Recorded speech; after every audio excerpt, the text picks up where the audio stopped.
Bienvenidos a Colombia Viva, el informativo del proyecto Medios en Red, donde convergen las noticias más relevantes del país. Aquí analizamos la realidad de nuestras regiones, amplificamos las voces de las comunidades y consultamos a expertos para comprender los hechos que marcan la agenda nacional. Aquí comienza Colombia Viva.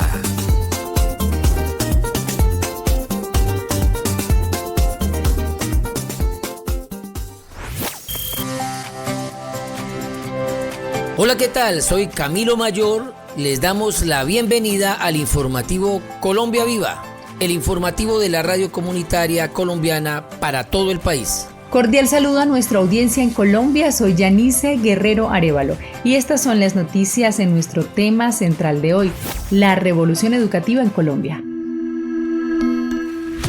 Actualidad, comunidad y verdad. Aquí las noticias que conectan realidades. Estos son los titulares en el informativo Colombia Viva. El logro más contundente de este gobierno en materia docente es claro y verificable. Más de 106.800 educadoras y educadores avanzaron en su ascenso y reubicación salarial, mejorando sus ingresos y fortaleciendo el bienestar de sus familias.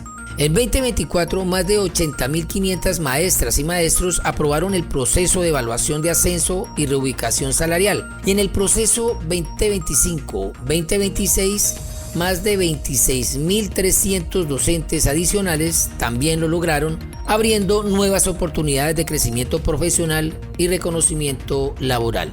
Del mismo modo, el relevo generacional del magisterio colombiano avanza con fuerza. Durante este gobierno se dio la bienvenida a 8.694 nuevos docentes y directivos docentes en 48 entidades territoriales certificadas de todo el país, reafirmando que fortalecer el magisterio también implica dignificar la labor de quienes eligen la enseñanza como proyecto de vida. En el Bajo Putumayo hay niñas y niños que están construyendo identidad y aprendiendo a hablar dos idiomas, español y la lengua que sus abuelos pensaron que se iba a perder. El Ministerio de Educación Nacional logró en 3 años un resultado histórico en el segundo ciclo de educación inicial, al sembrar en los primeros años de vida las condiciones para que todas las niñas y los niños en Colombia disfruten del derecho a la educación desde su primera infancia. Durante estos 3 años, Colombia pasó de tener 637 sedes con prejardín y jardín concentradas en apenas 40 municipios a contar hoy con 5.235 sedes en 680 municipios de todo el territorio nacional, siendo la expansión más grande que el país haya registrado en este nivel educativo. La ampliación en prejardín y jardín se ha presentado en las 97 entidades territoriales certificadas en Colombia, con una matrícula a cierre de 2025 de 128. El cambio no solo es numérico, es también geográfico, cultural y pedagógico.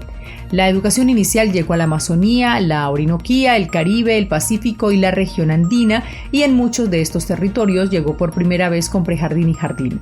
El gobierno del cambio suscribió también 32 convenios con autoridades y representantes de comunidades étnicas, indígenas, afrocolombianas, palenqueras y raizales para fortalecer la educación inicial con un enfoque propio, garantizando que pueblos como el Cofán, Arhuaco, Misac y el Embera, entre otros, tuvieran procesos educativos que reconocieran su identidad, su lengua y su cosmovisión desde los primeros años de vida. Colombia vive hoy una transformación histórica en el acceso a la educación superior. Más de 939.000 estudiantes de universidades públicas del país no pagan matrícula gracias a la política de gratuidad impulsada por el gobierno nacional, lo que representa el 97% de todos los estudiantes de pregrado del sistema universitario público. Y a continuación el desarrollo de nuestro tema central, revolución educativa. Narrando realidades. Desarrollo del tema del día en el informativo Colombia Viva. Y tenemos a esta hora comunicación con Ricardo Moreno Patiño, viceministro de Educación Superior, a quien le damos la bienvenida a el informativo nacional de las emisoras comunitarias Colombia Viva. Bueno, quiero darle un saludo muy especial a toda esta red de radio por permitirnos a través de sus micrófonos llegar a familias, a ciudadanos en diferentes lugares del país por permitirnos con la audiencia que hoy nos escucha conocer un poco más de primera mano lo que ha significado esta gran apuesta de transformación social de nuestro gobierno del cambio. Usted es hijo de la educación pública, conoce el sistema, se siente orgulloso de él y queremos aprovechar eso para leer este dato. Más de 939.000 estudiantes de universidades públicas del país no pagan matrícula gracias a la política de gratuidad impulsada por el gobierno nacional. Esto representa el 97% de todos los estudiantes de pregrado del sistema universitario público. Esto hace parte de un conjunto de herramientas para lograr la realidad de la educación en diferentes regiones, señor viceministro. Y por eso estamos tan orgullosos de las políticas que hemos implementado hasta la fecha para garantizar no solamente el acceso a la educación superior, sino al derecho a la educación superior pública en Colombia. Y lo hemos hecho a través de un conjunto de políticas que han sido muy importantes para lograr esa realidad con condiciones dignas. En términos primero presupuestales, dado que este ha sido el gobierno que en cifras reales, en peso sobre peso, ha puesto más inversión en la educación superior en toda la historia. Hoy ya hemos superado los 13 billones de pesos, destinados a la educación superior en el año 2026, de los cuales más de 4 billones hacen parte de un cambio del modelo para lograr que la educación universitaria, la educación superior pueda llegar a diferentes regiones. Señor viceministro, lograr esas cifras solo se pueden dar con bases presupuestales para garantizar el acceso a la educación superior. Hoy también estamos haciéndolo a través de una política de gratuidad de la educación superior pública que tiene más de 900.000 beneficiarios, que significan el 97% de todos los jóvenes que están en la educación pública en Colombia, que ya no pagan ni un peso. Cuando yo estuve en la universidad tuve que pagarlo. Hoy ya los jóvenes no tienen que pagar matrículas. Hasta hace apenas 5 o 6 años los jóvenes tenían aún que pagar matrícula. Y hemos hecho un cambio en esa política de gratuidad para lograr cubrir a la mayor cantidad y además poner esos recursos dentro de las instituciones de manera permanente. ¿Eso qué significa? Que para el año 2026 3.2 billones de pesos adicionales están dentro del funcionamiento de las universidades para garantizar que esta política quede de manera permanente. Hoy podríamos decir que existe un registro de 5 millones de estudiantes, es decir, un 60% de cobertura. Es que sin duda estudiar educación superior no es un privilegio, hoy es un derecho. Para lograrlo, lo mencionábamos antes, se requiere un conjunto de elementos y se hace necesario que uno de ellos sea la inversión en infraestructura educativa. Hoy ya estamos llegando a los 2 billones, casi 2 billones de pesos destinados para construir infraestructura educativa.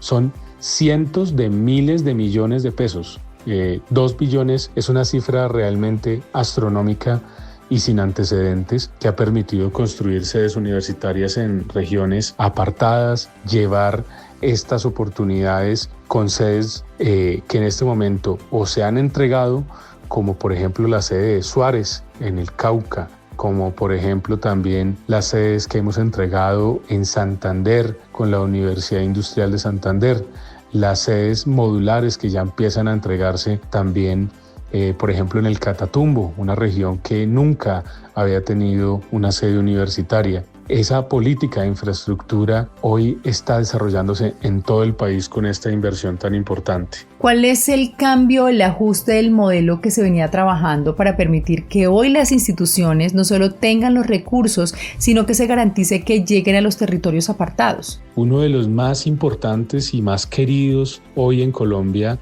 es educación superior en tu colegio, que es la oportunidad para que las universidades dejen de ver hacia las ciudades y empiecen a ver a los pequeños municipios, que empiecen a llegar a territorios como por ejemplo Guapi, a territorios como El Tarra, a territorios como Simití, a municipios que durante también muchas décadas han sido la fábrica para la ilegalidad, para la guerra, para el dolor, y que hoy se convierten en territorios de oportunidades. Las oportunidades estaban mal repartidas en el país.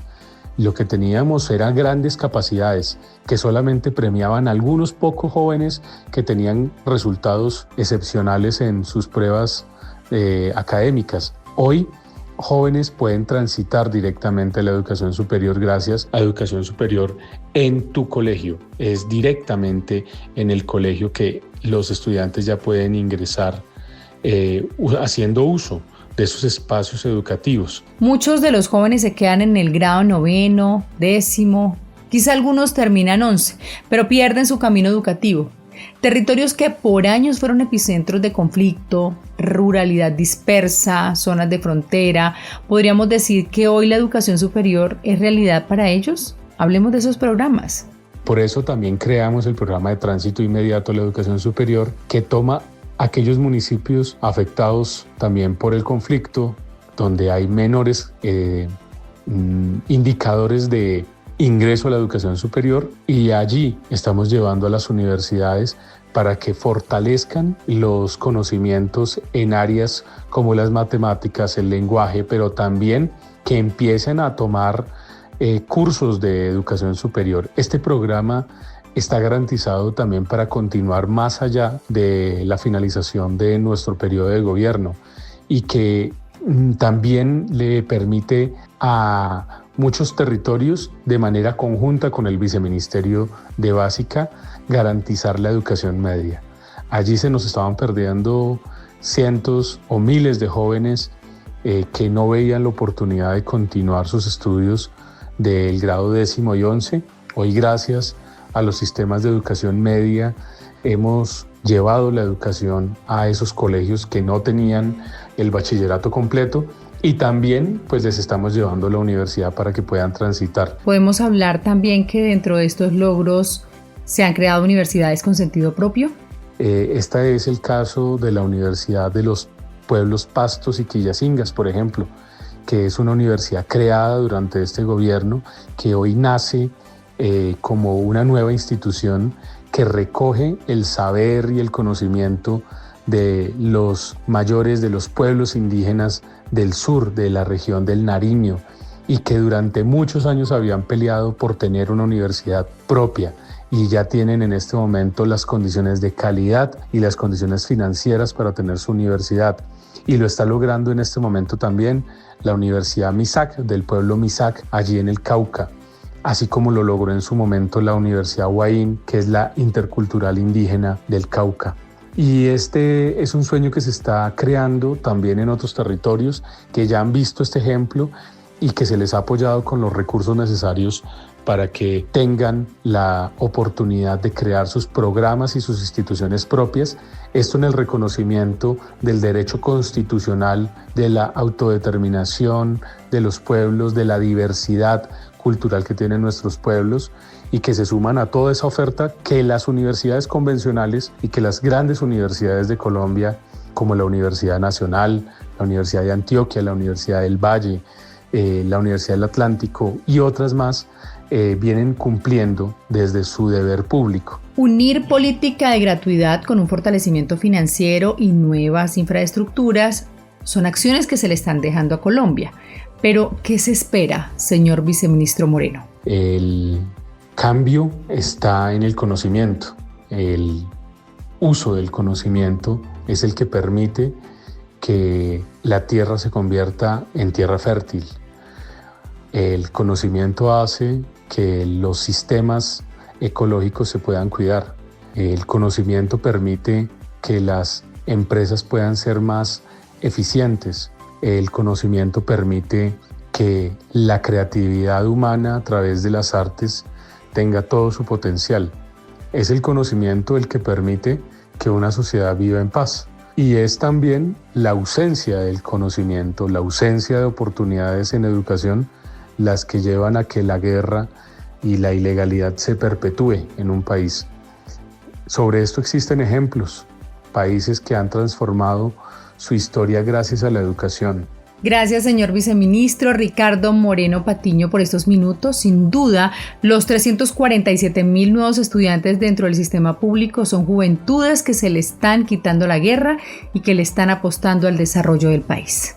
Es un gusto poderles compartir a ustedes esta información, poderles compartir esta apuesta de país que hemos hecho juiciosamente durante los últimos años, con un compromiso de un gran equipo del ministerio de profesionales que ya salieron del escritorio para ir a los territorios. Estamos en los territorios hablando con las comunidades y construyendo de la mano de las comunidades.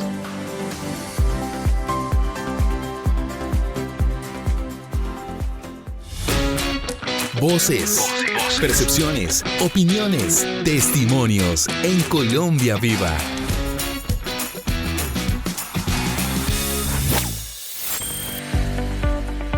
Voces que Cuentan es un espacio diseñado para escuchar testimonios del impacto de las acciones en el país. Acciones que cruzan el territorio nacional en beneficio de niños y jóvenes. Por ejemplo, en la Comuna 16 del barrio Antonio Nariño en Cali se dio la reconstrucción de la sede Pablo Neruda. Escuchemos la docente Adriana María Mina Gómez. El impacto no solamente es físico, porque los chicos vienen con más alegría, se presentan acorde a lo que ven, hablan con mucho amor y el sentido de pertenencia se ha arraigado mucho más solamente con una obra. Jairo Figueroa, representante indígena del resguardo Cananguchal, habló sobre la nueva aula modular para garantizar educación a los niños con pertinencia cultural y adaptación al entorno amazónico. En esta parte, pues el gobierno que apoya en esta parte de la educación es la formación de los niños que hemos recibido, es mejor, es la calidad de la educación para los niños, porque es una zona muy alejada y eso no es fácil para tener en esta aula, así como ahora estamos recibiendo. Estamos sintiendo muy contentos por esta parte de la educación. El Ministerio de Educación también entregó en Nariño nuevas obras que benefician a más de 1.000 estudiantes. Escuchemos a la líder estudiantil Xiomara Leighton Betancourt. Al ver esta obra no solo veo unos muros, sino que observo que hay más espacios para que nosotros nos formemos, aprendamos, generemos proyectos y también podamos compartir con nuestros compañeros, nuestros docentes, mejorar las metodologías y la pedagogía. Estas acciones dejan en evidencia que el camino educativo es la mejor elección. Escuchemos al ministro de Educación, Daniel Rojas. Y cuando bajamos el rezago educativo, el bajo logro escolar y el analfabetismo, estamos diciendo que estamos siendo exitosos en una política que es de las consentidas dentro del Ministerio de Educación Nacional, que se llama CINES, que son los sistemas de integración de la educación media con la educación superior. No hay duda que la revolución educativa se tomó Colombia y estas cifras lo demuestran.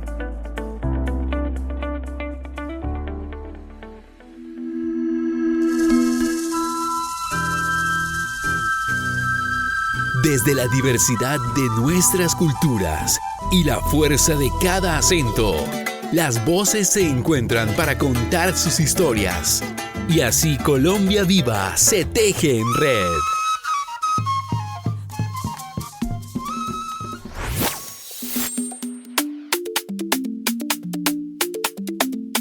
Ahora damos paso a nuestros compañeros en las emisoras comunitarias del país en el desarrollo de la agenda regional de nuestro informativo Colombia Viva.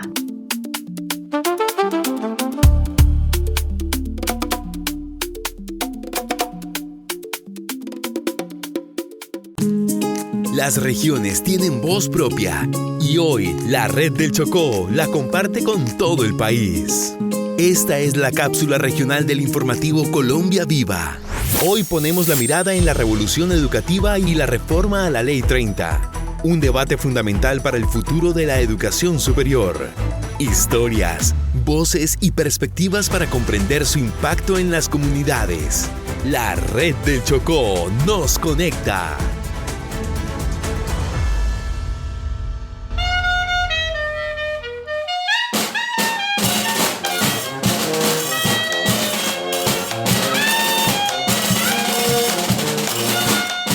Hola, saludos.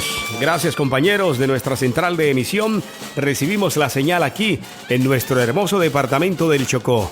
Soy Juber Moreno Ayala y damos la bienvenida a toda la audiencia del informativo Colombia Viva, el informativo de la radio comunitaria colombiana, ahora desde los territorios para todo el país. Claro que sí, saludo cordial a toda nuestra audiencia en Colombia, en especial a la comunidad chocuana. Soy Sol Yadira Palacios Mosquera. Démosle comienzo a nuestra cápsula regional del informativo Colombia Viva, en el que trataremos temas que no escucharán en otros medios. Así se mueve la actualidad en nuestras comunidades. Comienza la ronda de noticias de las regiones, narrando nuestras realidades. Avanzan en el Chocó los foros educativos que definirán el rumbo de la educación hasta 2035. Estas jornadas tienen como propósito promover la participación ciudadana en la garantía del derecho a la educación, además de socializar las rutas estratégicas del Cuarto Plan Nacional Decenal de Educación 2026-2035, instrumento que orientará las políticas educativas del país durante los próximos 10 años. Durante esta vigencia, las discusiones se concentran en dos rutas priorizadas en el Cuarto Plan Nacional Decenal de Educación. La Ruta 9 busca fortalecer la participación de la comunidad educativa en la toma de decisiones, promoviendo la ciudadanía, la veeduría y el control social como herramientas que contribuyan a la transparencia y a una mejor gestión pública. Por su parte, la Ruta 10 propone impulsar currículos construidos desde los territorios, reconociendo los saberes locales y la diversidad de conocimientos presentes en las comunidades. Además, promueve la autonomía institucional, los enfoques interdisciplinarios, las pedagogías basadas en proyectos y los aprendizajes contextualizados. Estas estrategias apuntan a consolidar una educación más participativa, pertinente y articulada con las realidades y necesidades de los territorios, permitiendo que las comunidades tengan un papel más activo en la construcción de su propio modelo educativo.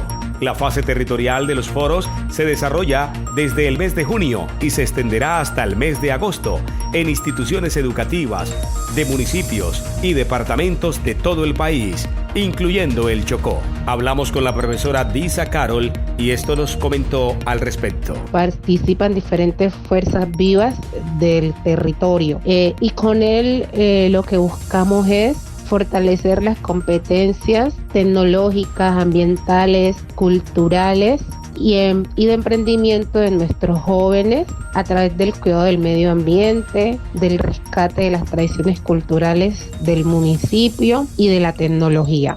Posteriormente, las experiencias, propuestas y proyectos más destacados llegarán al Foro Nacional de Educación, que se realizará en Bogotá y reunirá a representantes del sector educativo, entidades gubernamentales, expertos y los mejores proyectos pedagógicos del país. De esta manera, el Chocó se suma a la construcción de una educación más incluyente, participativa y conectada con la riqueza cultural y las necesidades de sus territorios.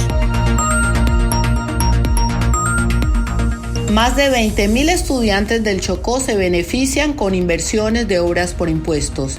Más de 20.000 estudiantes del departamento del Chocó han sido beneficiados con proyectos de dotación escolar, deportiva, cultural y recreativa, ejecutados a través del mecanismo de obras por impuestos, gracias a una alianza entre la Agencia de Renovación del Territorio, ART, y la empresa Supergiros. Uno de los proyectos más recientes fue entregado en el municipio de Acandí, donde se invirtieron más de 1.100 millones de pesos para fortalecer 27 sedes educativas oficiales con implementos deportivos, parques infantiles y mobiliario escolar. La ART informó además que actualmente avanzan otros 4 proyectos en los municipios de Condoto, Novita y San José del Palmar, los cuales serán entregados próximamente. A estas iniciativas se suma una inversión superior a los 3.000 millones de pesos en Río Sucio y Nuevo Belén de Bajirá, donde más de 11.000 estudiantes recibieron mobiliario escolar, bibliotecas y dotaciones para fortalecer los procesos educativos. Las inversiones realizadas ya superan los 10.000 millones de pesos en el Chocó, beneficiando especialmente a los municipios PD y SOMAT del departamento. Aguas del Chocó y Fundesar reinauguraron bebedero de agua potable en Centro Educativo Indígena de Zabaleta, Carmen de Atrato. Una jornada satisfactoria fue la que lideró el gerente de Aguas del Chocó, Salatiel Mosquera en la institución educativa donde la entidad que está bajo su responsabilidad construyó un bebedero de agua potable para que los alumnos de la comunidad indígena de Zabaleta consuman agua de buena calidad. El funcionario dedicó toda una jornada a los estudiantes del centro académico y al profesorado para hablar de las bondades de este tipo de obras que realiza la entidad departamental, esenciales para disminuir los riesgos de enfermedades asociadas al consumo de agua no tratada.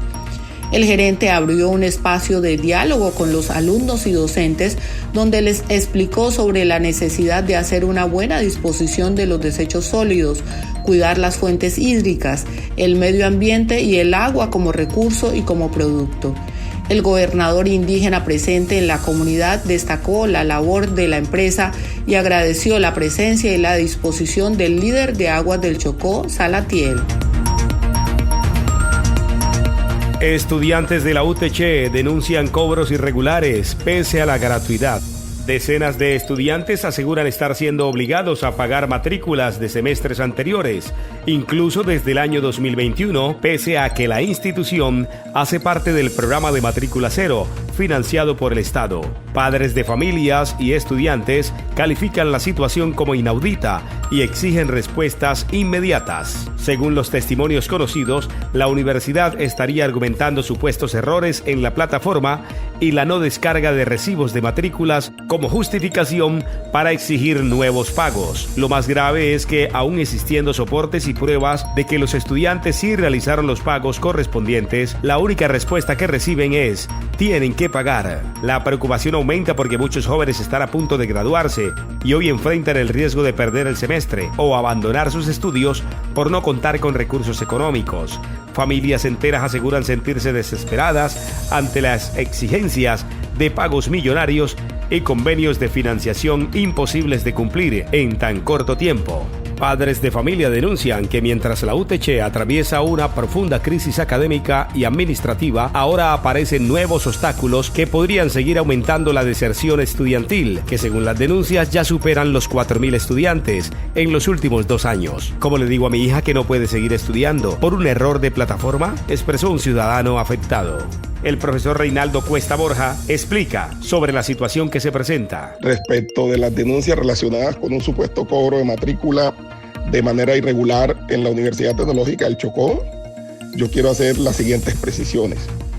En primer lugar, el periodo al que hacemos referencia es el periodo académico 2025-2, cuyas matrículas ordinarias se desarrollaron entre el 25 de noviembre y el 13 de diciembre del año 2025. Sin embargo, por disposición de la alta gerencia, se determinó ampliar este periodo en 3 ocasiones hasta el mes de abril, momento en el cual se nos exigió por parte del Ministerio de Educación Nacional hacer el reporte a través del SNIES, que es la base de datos a través del cual se reportan los matriculados al ministerio para que con base en ella el ministerio haga los correspondientes pagos por gratuidad.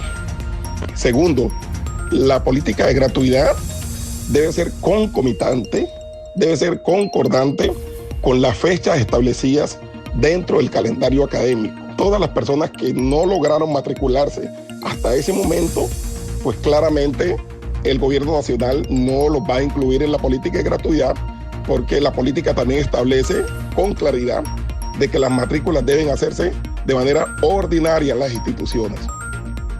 Luego entonces lo que corresponde a quienes no acudieron a ese llamado, a que si desean seguir estudiando en la institución, pues deben asumir los costos de su matrícula.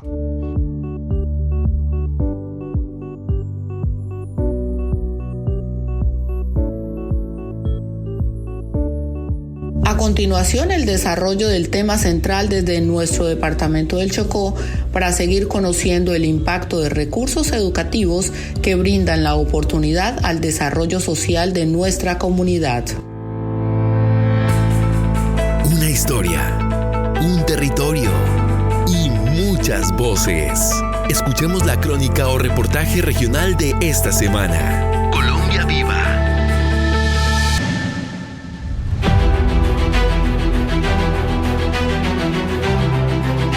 Bien, como tema del día hablaremos sobre Ley 30 de 1992 de Educación, Matrícula Cero, cuáles son los impactos y cómo se recibe este proyecto en territorios como el Chocó, donde por supuesto también se hace efectiva.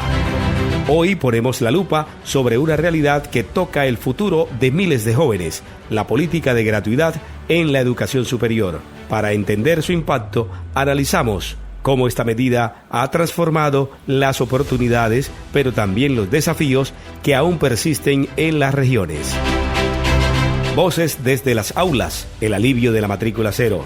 En Colombia, el acceso a la educación superior ha sido históricamente un privilegio, cuesta arriba para miles de familias. Sin embargo, las realidades están cambiando en las aulas de los planteles educativos. Hoy escuchamos la voz de la comunidad docente, aquellos que viven de cerca el pulso de la educación pública. Sobre este tema, la docente Glency Milena Ruiz. Como docente adscrita al Ministerio de Educación, el impacto que ha tenido la matrícula cero en las familias es que hay una mayor gestión para la economía familiar. Gestión, respiro, alivio, esas son las palabras que resuenan.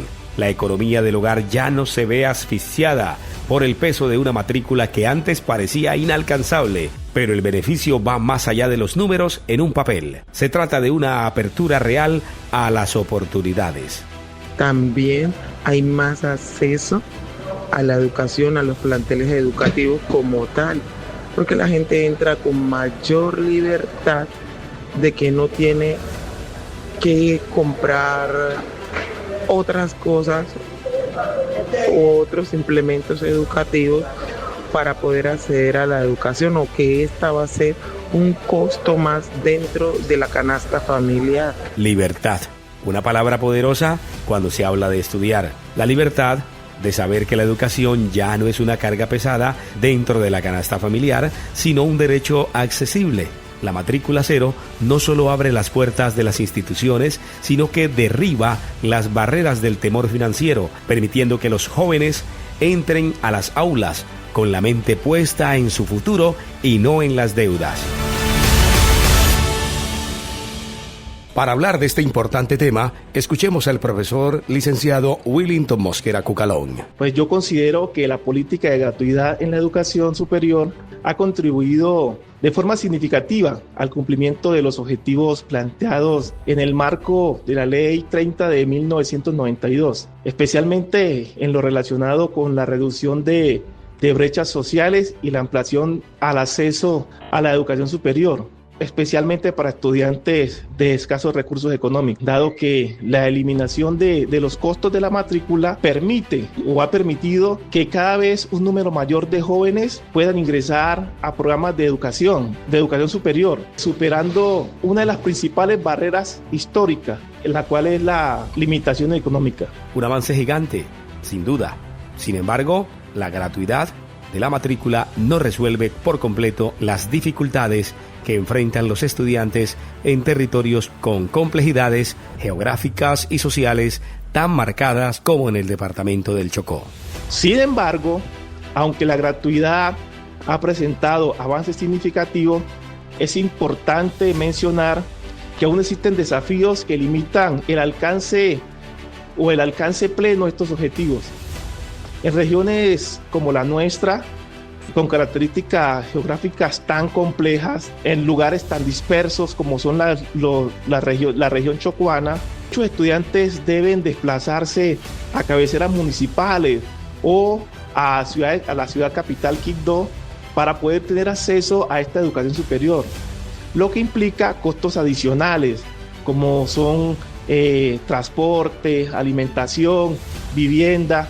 Estas condiciones terminan convirtiéndose en un nuevo obstáculo para que los jóvenes puedan culminar sus estudios de manera exitosa. A esto se le suma la alternativa de la virtualidad, que en el papel suena ideal, pero que al chocar con la realidad del territorio muestra profundas fracturas. El profesor licenciado Willington Mosquera Cucalón también agregó lo siguiente. Asimismo, si vemos la educación virtual, vemos que estas comunidades, muchas de ellas tienen dificultades relacionadas con la conectividad y la disponibilidad de recursos tecnológicos. Muchos estudiantes viven en zonas donde el acceso a internet es limitado o inexistente muchas veces y no cuentan con equipos de cómputos adecuados para desarrollar sus actividades académicas, lo que trae como consecuencia que aunque la matrícula sea gratuita, estos obstáculos aún persisten. Al final del día, la gratuidad es un paso fundamental y efectivo para abrir las puertas de la universidad. Pero para que la equidad sea real, el aula vacía o la pantalla apagada no se recuerdan que falta camino por recorrer. Consideraría que la política de gratuidad ha sido efectiva, sí, para ampliar la cobertura y reducir desigualdades en el acceso a la educación superior, pero requiere ser complementada con estrategias integrales de apoyo económico. Esto generaría bienestar estudiantil y ojalá se pudiera mejorar la infraestructura en cuanto a tecnología y la conectividad, lo que fortalecería de alguna manera o ayudaría la educación en estos territorios. El talento en las regiones está listo. Ahora corresponde garantizar que las condiciones también lo estén. Para muchos, la educación superior es el camino trazado hacia un futuro mejor. Para Yasmín Waldo Sánchez también lo es. Estudiar contaduría o cualquier otra carrera profesional significaba dedicación de tiempo, mientras también se trabaja y se atiende a la familia. Pero los caminos de la vida cambian cuando menos se espera. Un día, una invitación golpeó a su puerta. La oportunidad de acceder al programa de matrícula cero llegó. Yasmín no lo pensó dos veces. Entró a estudiar. Desde mi punto de vista, la matrícula cero me ha beneficiado muchísimo. Porque yo antes pensaba, quiero hacer una carrera, pero yo pensaba el valor. Si yo escogía administración o cogía una lo que fuera, vale más de 2 millones, eso me daría duro. Pero cuando llega la matrícula cero a mi vida, que me invitaron y entré a estudiar, esto me ha servido a mí económicamente muchísimo. Me ha ahorrado la matrícula, pero me ha tocado pues, que los materiales, que el transporte, que la comida, me tocó hasta buscar un portátil porque yo estudio virtual. Pero ahí vamos, me ahorré eso, pero ahí vamos. El alivio financiero fue inmenso, pero el esfuerzo no desapareció. Estudiar bajo la modalidad virtual trajo consigo nuevos retos cotidianos. El subsidio cubría el valor de la academia, pero el día a día seguía cobrando su factura. Me ha tocado pues, que los materiales, que el transporte, que la comida, me tocó hasta buscar un portátil porque yo estudio virtual. Pero ahí vamos, me ahorré eso, pero ahí vamos. Yo estoy feliz. Yasmín está feliz. Sí, camina con paso firme hacia su meta. Sin embargo, en el horizonte del país se avecinan vientos de cambio. Un nuevo mandato, un nuevo poder político está por asumir las riendas. Y con la política llega la incertidumbre. ¿Qué pasará con los programas sociales? ¿Qué pasará con su matrícula cero? Me preocupa que no pueda terminar la carrera con la matrícula cero, porque ahora viene un nuevo mandato, un nuevo poder, y si entra otra persona que no va a seguir esa línea, entonces me tocaría pagar. Me tocaría pagar 2 semestres más. En esos 2 semestres van como 8 millones más o menos, entonces eso me preocupa a mí. 8 millones de pesos, una cifra que separa a Yasmín de su título profesional si el beneficio desaparece. La fragilidad de los sueños que dependen de un hilo político es la realidad de miles de estudiantes que, como ella, hoy contienen el aliento, a pesar del temor de tener que costear un año más con recursos que no tienen. El anhelo de superación de Yasmín se mantiene intacto. Ella solo pide una cosa, la certeza de poder llegar a la meta. Quiero terminar mi carrera, graduarme y seguir con la matrícula cero. En conclusión, la política de gratuidad funciona y ha sido efectiva para ampliar la cobertura. Sí, pero si queremos una igualdad de oportunidades reales, esta medida debe venir acompañada de estrategias integrales. Necesitamos apoyo económico para el bienestar estudiantil, mejoras urgentes en infraestructura tecnológica y conectividad real. Solo así fortalecemos la educación en los territorios más apartados, donde el talento sobra, pero las oportunidades aún faltan.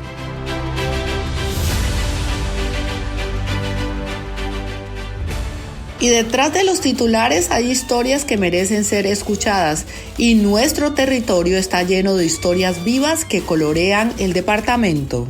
Aquí la tradición tiene la palabra. Historias, saberes y experiencias que nacen de la tierra.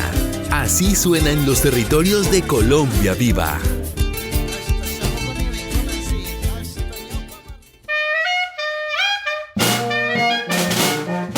Chocó, voces y tesoros de un territorio vivo, narrado por trabajadoras y trabajadores de la región.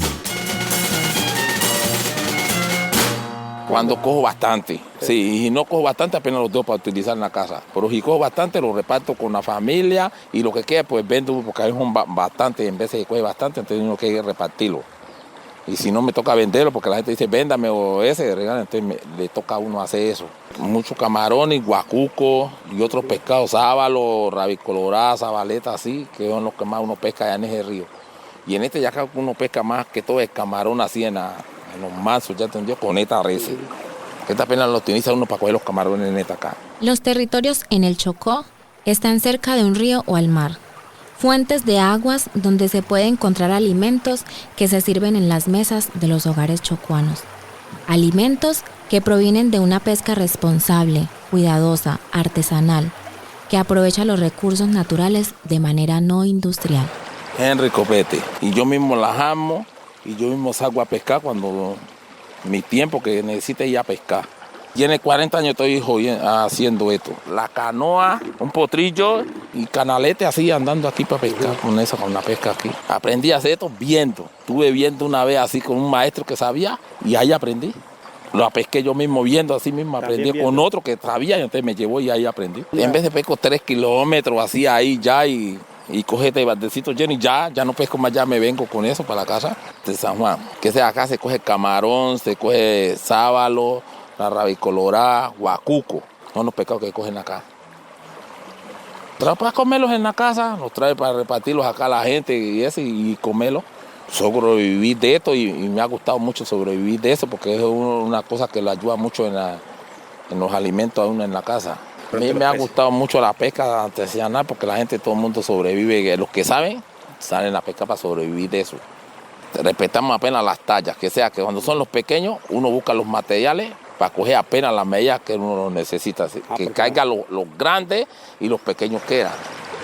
Me dedico apenas a la pesca, a la agricultura, yo todo el tiempo me he dedicado, la gente me busca apenas para eso, vamos a pescar, yo voy con varias personas, vamos a pescar pues, que sea, nosotros pescamos, pongamos en la mañana hasta las 12 y ya los venimos para la casa, si no cogimos, los venimos, y si cogemos, no, de noche casi no me gusta ya pescar, de noche es muy complicado para ir a pescar, acá la gente, todo el mundo, salen a pescar, pescó y ya no vuelven a pescar más, ¿ya entendió? Cuando tenga necesidad que sale a pescar. Y cuando la gente le invitan a uno, mira, vamos a pescar, que tal día vamos ya a pescar. Ahí uno va a pescar, y si no, no. Conozco a Mungarrá, San Juan, Taocito, que uno anda acá pescando. Pescadores y pescadoras que buscan en las aguas del Chocó el alimento y su futuro. El panorama en la región ha originado que la pesca artesanal sea una vía de trabajo para mejorar la calidad de vida de las familias chocuanas. Pescar artesanalmente es cuidar los recursos naturales de la región. Las pescadoras y pescadores del municipio de Tadó son tesoros vivos del Chocó. Llegamos al final de nuestra cápsula regional en el informativo Colombia Viva. Gracias por este espacio que nos permite visibilizar las historias, iniciativas y voces de las comunidades del Chocó.